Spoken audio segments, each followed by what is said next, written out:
காலங்களில் மக்கள் இவ்வாறு கூடியதை சிலம்பும் மேகலையும் குறிப்பிடுகின்றன.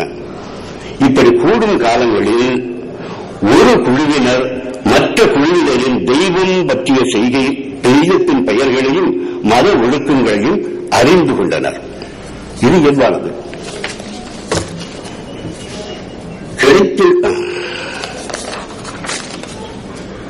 பொதுவாக நமக்கு அயலான ஒன்றை முதல் முறையாக காணும்போது அது வெறுப்பூட்டக்கூடியதாகவோ அல்லது மேலதிகமான கவர்ச்சி ஊட்டக்கூடியதாகவோ இருத்தக்கூடும்.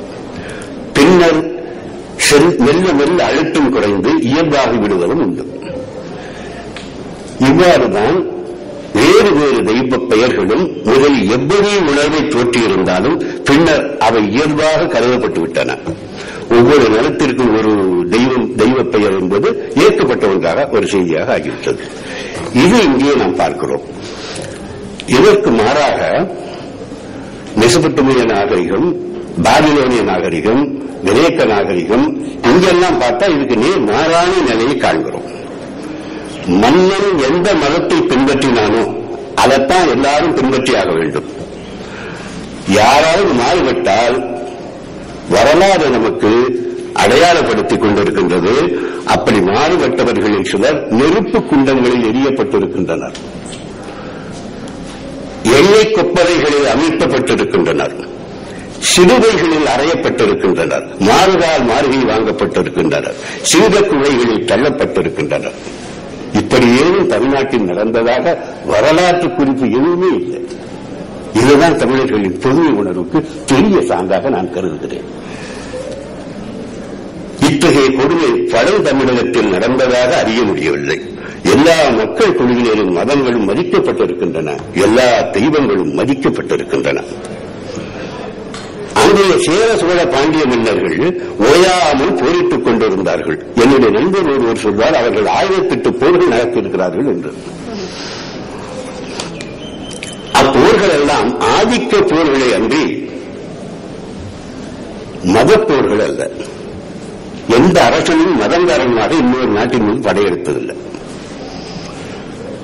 அம்மன்னர்கள் தாம் சார்ந்த மதத்தின்பால் ஆழ்ந்த பற்றுக் கொண்டிருந்தனர், அதுல சந்தேகமே கிடையாது. அதே போல் பிற மதங்களையும் மதித்தனர். இதனை விளக்கும் நிகழ்ச்சி ஒன்று சிலப்பதிகாரத்தில் இடம்பெற்றுள்ளது. அதை நான் ரொம்ப உயர்வான நிகழ்ச்சியாக, அதை ரொம்ப அதாவது நம்மளால ஹைலைட் பண்ணப்படுத்தப்படாத ஒரு செய்தியாக நான் கருதுகிறேன். இதை கண்ணகிக்கு சிறை அமைக்க சேரன் செங்குட்டுவன் வடநாட்டுக்கு புறப்படுகிறான். அப்போது திருநூறு அடியார் சிலர் வந்து பிரசாதம் வழங்குகின்றனர். செங்குட்டுவன் சிவனடியான், சிவனின் பாதத்தை மணிமுடியில் சுமந்திருப்பவன். இருந்தும் திருநாளின் பிரசாதத்தை மதிப்போடு பெற்றுக் கொண்டான். அதனை எங்கே வைப்பது என்ற கேள்வி. பொதுவாக இத்தகைய பிரசாதங்களை தலையில் வைத்துக் கொள்வார்கள். இவனே ஏற்கனவே சிவனின் பாதத்தை வைத்திருப்பவன். ஆதலால்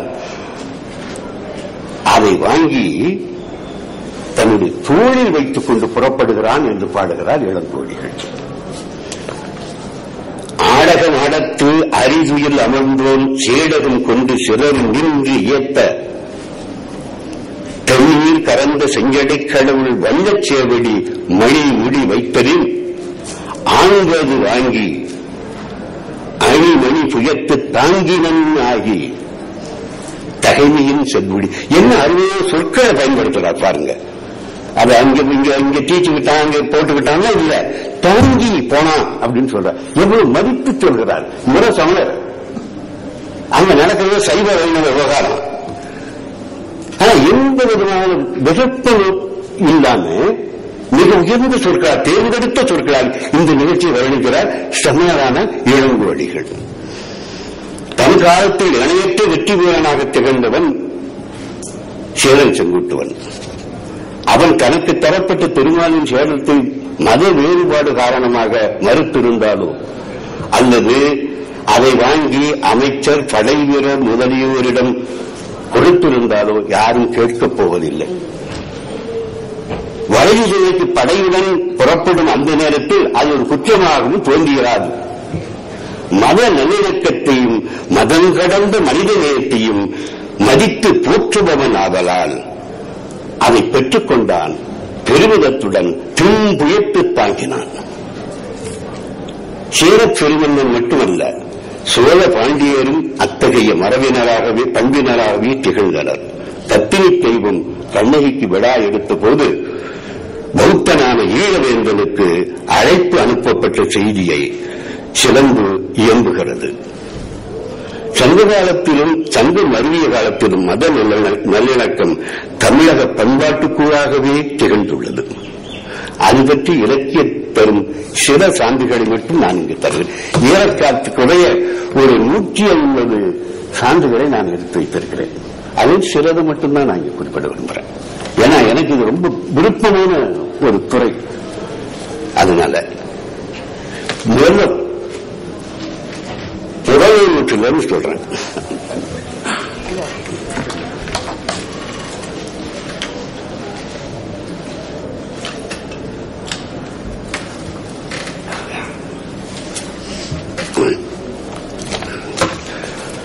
கிடைத்துள்ள சங்க நூல்களில் புறநானூற்றில் தான் மிக தொன்மையான பாடல்கள் இடம்பெற்றுள்ளன.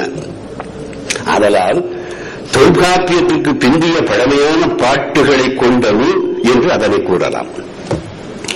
அன்றையும் அகத்துறை பாட்டுகள் போல் கற்பனை புனைவுகளுக்கு இடம்பெறாத புறத்துறை பாட்டுகள் ஆதலில் தொகையில் தெளிவின் வரலாற்று செய்திகளே அதில் இடம்பெற்றுள்ளன.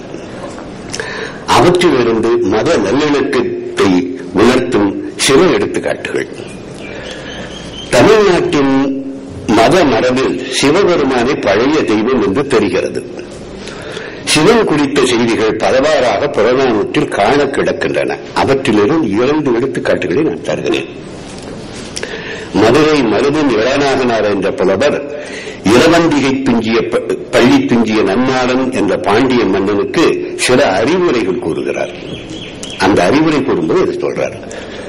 ஓங்குமலை தெருவில் பாம்பு ஞான் கொள்ளி, பாம்பை ஞானாக கொண்டு ஒருகளை கொண்டு மூலையில் உடற்றி, ஐயா சொன்னாங்க, பெருவிரல் அமரருக்கு வெற்றி தந்த கரை மிடற்று அண்ணல் காமர் சென்னி பிறை முதல் விளங்கும் ஒரு கண் போல வேண்டு முன்பட்ட பூந்தார். அந்த ஒரு கண் சிவபெருமானுக்கு இருக்கிற கண்ணு தான் வேந்தன் சொல்றாங்க. அதுபோல வேந்தர்களில் நீ மேம்பட்டு விளங்குவதற்காக நான் இந்த அறிவுரைகளை சொல்கிறேன் என்று முன்னோடியாக சொல்கிறார்.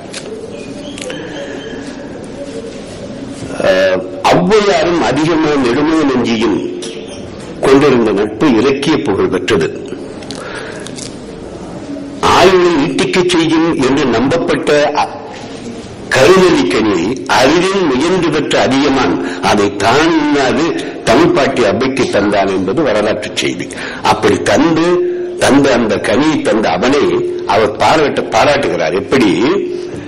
நீல மணிவிடற்று ஒருவன் போல மன்மிக பெருமணியே, கடவுள்களில் எப்படி அவன் சிறப்புற்று விளங்குகிறானோ அதுபோல் மன்னர்களில் நீ சிறப்புற்று விளங்கு என்று சொல்கிறார். இது சிவனை பற்றிய செய்தி. கடையேழு வள்ளல்களில் ஒருவனான ஆள் அன்பிலன் இறப்புட்டான், செத்து போயிட்டான். அப்போ உறையூர் ஏனிச்சேரி முடமோசியார் என்ற புலவர் இரங்கல் பாடுகிறார். இரங்கல்